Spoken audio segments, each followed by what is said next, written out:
While most awards celebrate an achievement, there is never a season that goes by without a mishap.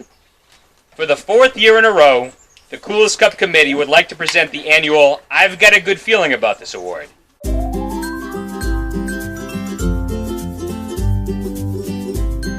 Named after an oft-heard Bruceism, this award celebrates an action or event by an individual that didn't exactly exude Kulis Cup greatness. Whether it be a one-time lapse in judgment, an embarrassing mistake, or a common occurrence, very few of us are professionals 100% of the time. We only ask that anglers try to keep it safe out there. This is not an award you want to strive for. The Kulis Cup Committee has taken many nominations for the I've Got a Good Feeling About This award this season. Looking back, some of our favorites include John Yule, getting 2 treble hooks through the hand in one single week. And normally that would probably be top 3, but it happens to him so frequently that I don't think he's top 10. John Yule snapping his pole in half at midnight at Long Nook Beach. John Yule getting blown half a mile off course by the wind in his kayak. Good thing that Bruce was there to help him on the log drag back so he could tell him the whole way what he did wrong, so he wouldn't have to do it again. Very helpful. Lucy Pope going to take a cast at blitzing fish before realizing that her spool was completely empty.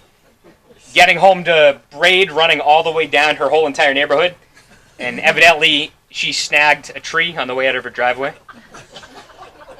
Corey Noons with yet another hook in the finger. A windy day leading to an unsecured kayak flipping off the truck and shattering TK's passenger side mirror. Bailey running into the flower garden, edging and requiring stitches. And Bully misdiagnosing his chicken pox for poison oak. And shingles. And shingles. And leprosy.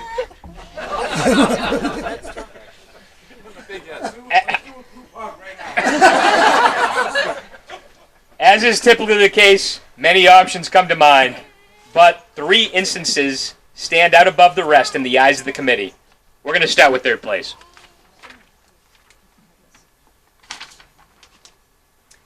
Relegated to fishing Herring Cove rather than the typical race point due to the bothersome plovers, this angler was forced to hand carry his gear to the water like a peon. Oh my goodness. After a long day of vegging out, the angler picked up his gear to carry it back to the parking lot. With his hands full, he lost his grip on the rod and reached out to make an incredibly athletic grab. As Bruce would say, I got a good feeling about this. I've got a good feeling about this. The impressive catch certainly kept his reel from hitting the sand, but it also plunged the treble hook from his plug deep into his hand, requiring a trip to the medical center to have it removed. And all this without him even taking a single cast. We're going back to the music theme here, guys. The third place I've Got a Good Feeling About This award, which we're calling Hooked on a Feeling, is presented to Sean Bailey. Watch those hooks, Sean. We got Sean some lure protectors. Get in there for a picture.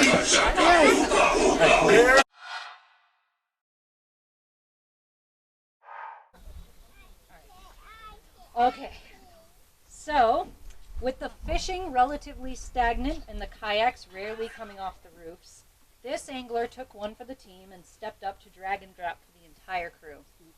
Unfortunately, the sea was angry that day, my friends. As Bruce would say, I got a good feeling about this. Moving out of the whitewash just a bit too slowly, the angler was quickly picked up and spit out by a massive wave, rolling disoriented in the surf. As he jumped up and grabbed his kayak to prevent it from getting swept out to sea, the hook from his high-low rig embedded into his finger. As he was hit by yet another wave, the angler was body slammed into the sand while his foot was snagged in his kayak gear. With a little help, he made it safely back to dry land with all of his belongings, but he was certainly hurting. A trip to the medical center revealed that not only did the angler have a hook in his finger and a broken toe, but he almost lost another toe when his braided line wrapped around his foot. cutting him down to the bone. You could say that he towed the fine fishing line between funny and fatal. We're sure that he was simply wrapped up in excitement and his braid. The second place, I've got a good feeling about this award, which we're calling I Feel It in My Fingers, I Feel It in My Toes, goes to Mark Lou All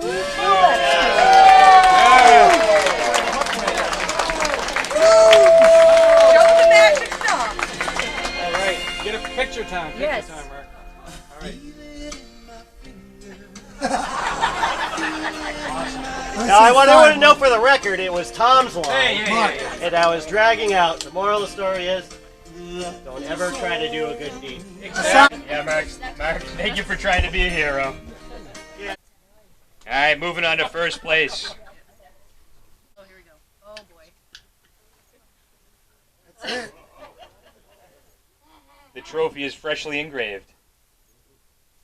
What's this say? What's this say? That's it. Our first place winner had one hell of a year, starting all the way back in the winter. As the angler was checking his oyster grant, he was thrown off his pontoon boat and into the icy water with the motor still in gear. Since he couldn't touch the bottom and was too far offshore to reach the beach in the frigid temperatures, he made one last desperate lunge towards his oyster cage, Oh, that was. which was being dragged behind the moving boat as it sped by. Miraculously, he was able to grab the oyster cage, hold on, and shimmy up the rope onto the boat, despite not being able to feel any of his fingers or limbs. Lucky to be alive, this angler was able to call for a change of clothes and make it back to the dock. Upon checking his phone, he had a text from a friend who was boating nearby that simply read, "Dude, did I just see you fall in?"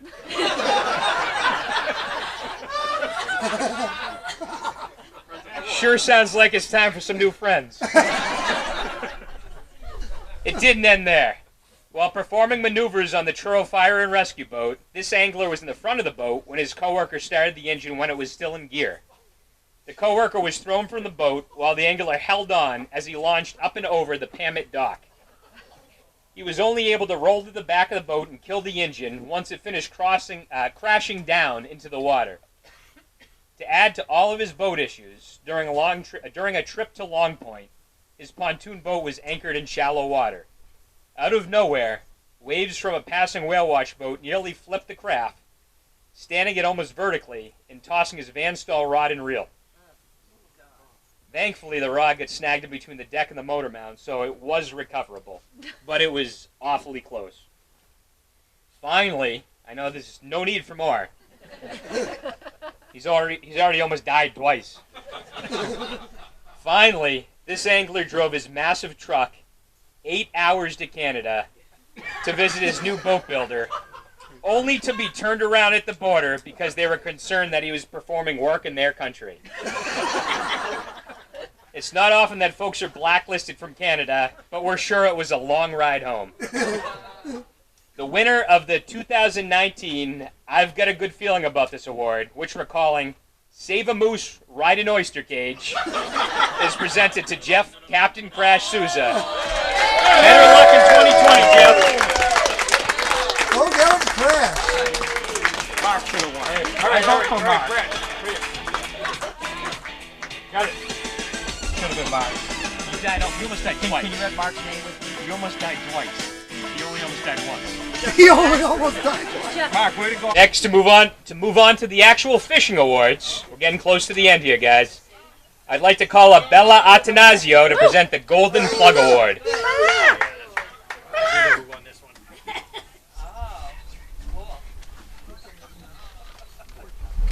The fight for the first fish was a tough one.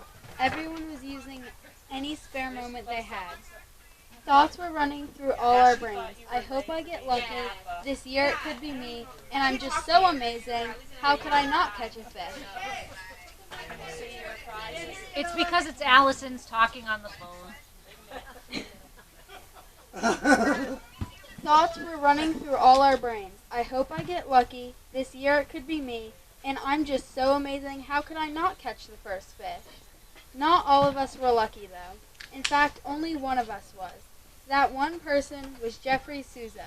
The 2019 Golden Plug Award goes to Jeff. I only care that I beat Pete. That's all I care about. Hang on. Let me get a picture with him. Picture.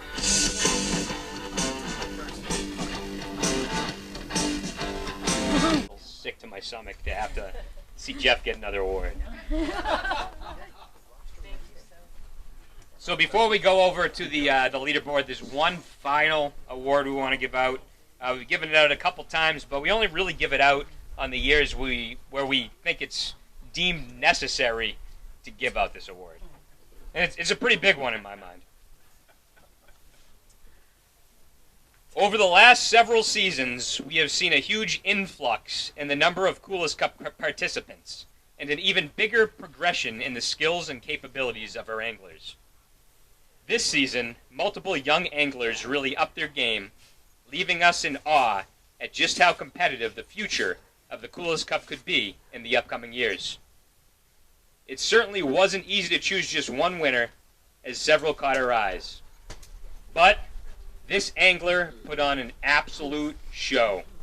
His persistent all-day casting led to plenty of stripers and blues, even in a season in which any fish from the beach could not be taken for granted.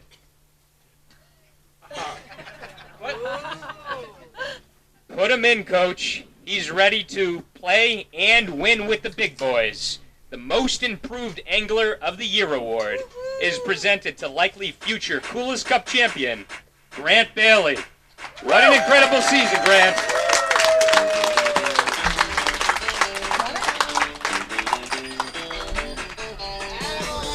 Look up, Brad. Get your whole starter pack. Yes. I got it. Nice job. Congratulations. I want you to win next. Pointer, when did you get here? There's a joke about a short-haired pointer. No, it must be. Oh yeah. I think you told me it. Show him your head. What? Show her yours. All right, now to move on to the leaderboard. Tammy, show her yours. Our third-place angler proved yet again that he is a true force in the competition, as he already has had multiple wins and top 3 finishes under his belt. This year was no different, as he made a strong push towards the cup with several impressive entries. While he may have taken home the Canal Sucks Award last year, the Canal was his friend in 2019. With a short-caught fish of weight 23.00 pounds, or 27.60 qualifying points, the winner of the 2019 Kulis Cup bronze medal is Joe Lone Wolf Kulis. Savor the moment, and let's celebrate, Joe. What's that, a selfie? Thank you, sir. Congratulations. Thank you. Well done. Thank you.